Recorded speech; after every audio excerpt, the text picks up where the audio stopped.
চারটা কারণে বিশ্বনবীর এতগুলো বিয়ে হয়েছে। জোরে বলেন কয়টা? একটা হচ্ছে এডুকেশনাল কজ, একটা হচ্ছে লিগ্যাল কজ, একটা হচ্ছে সোশ্যাল কজ, আর একটা হচ্ছে পলিটিক্যাল কজ। এডুকেশনাল কজ যেটা প্রথমে বললাম, নবীর কাছ থেকে শিখতে আসতো পুরুষেরা, নারীরা শিখতে পারে না, মাসালা জানতে পারে না।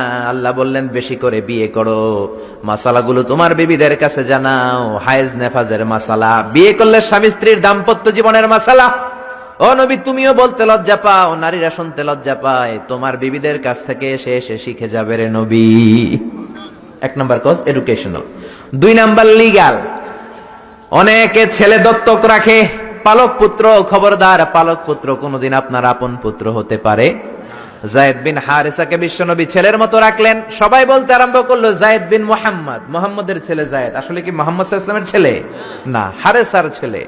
এইটা বোঝানোর জন্য যায়েদ বিন হারেসা যখন জাইনাব বিন জাহাশকে তালাক দিলেন, বিশ্বনবী বললেন তুমি তোমার পালক পুত্রের বউকে এখন বিয়ে করবা। সুবহানাল্লাহ। Legal cause to inform the society the legal rule of Islam. ইসলামের রুলিং শিখানোর জন্য পালক পুত্রের বউ তালাক পাওয়ার পরে বাবা বিয়ে করতে পারে। সুবহানাল্লাহ কোন? আর জোরে কোন? দুইটা গেল। তিন নাম্বার সোশ্যাল কারণে আমার নবী ছিলেন সামাজিক। সামাজিকতার বন্ধনকে শক্ত করার জন্য কিছু বিয়ে করলেন। কেমন? বিশ্বনবীর রাইট হ্যান্ড, ডান হাত ছিল আবু বকর। আল্লাহ বললেন তোমার যেহেতু ডান হাত, বিয়েটা করলে তো আরো শক্ত হবে ডান হাত, ঠিক কিনা? আবু বকরের মেয়ের সাথে বিয়ে। বিশ্বনবীর লেফট হ্যান্ড, বা হাত ছিল ওমর।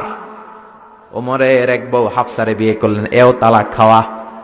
ডান হাত বাম হাত, এই যে সোশ্যাল কারণে বিশ্বনবী বিয়ে করলেন। চার খলিফা, চার খলিফার প্রথম দুইজন বিশ্বনবীর শ্বশুর, পরের দুইজন বিশ্বনবীর জামাই।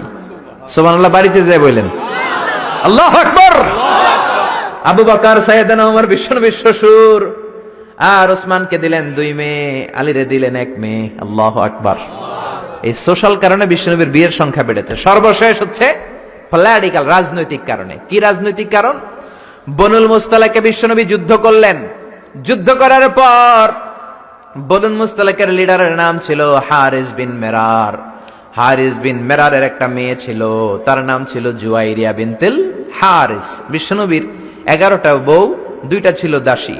প্রথম বউ হচ্ছে খাদিজা বিনতে খুয়াইলিদ, এরপর আয়েশা বিনতে আবি বকর, হাফসা বিনতে ওমর, জাইনাব নামে 2 বউ, জাইনাব বিনতে জাহাশ, জাইনাব বিনতে খুজাইমা, মাইমুনা বিনতুল হারিস, জুয়াইরিয়া বিনতুল হারিস, সাউদা বিনতে জামাআ, সাফিয়া বিনতে হুয়াই ইবনে আখতাব, উম্মে হাবিবা, রামলা বিনতে আবি সুফিয়ান, উম্মে সালামা বিনতে আবি উমাইয়া। এই 11 জন বউ। সুবহানাল্লাহ পড়েন। দাসী ছিল 2 জন, একজন রাইহানা, পুরো নাম রাইহানা বিনতে যায়েদ আন-নাদারিয়া, আরেকজন ছিল মারিয়া।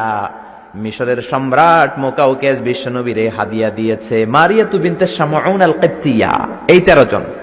বিশ্বনবী বনিল মুস্তালাকে যুদ্ধ করলেন, বিজয় লাভ করলেন। বিশ্বনবী ভাবলেন বনিল মুস্তালাকের লিডারের মেয়েটারে যদি বিয়ে করি, আমার শত্রুর বংশ হয়ে যাবে আমার শ্বশুর বাড়ি, ঠিক কিনা?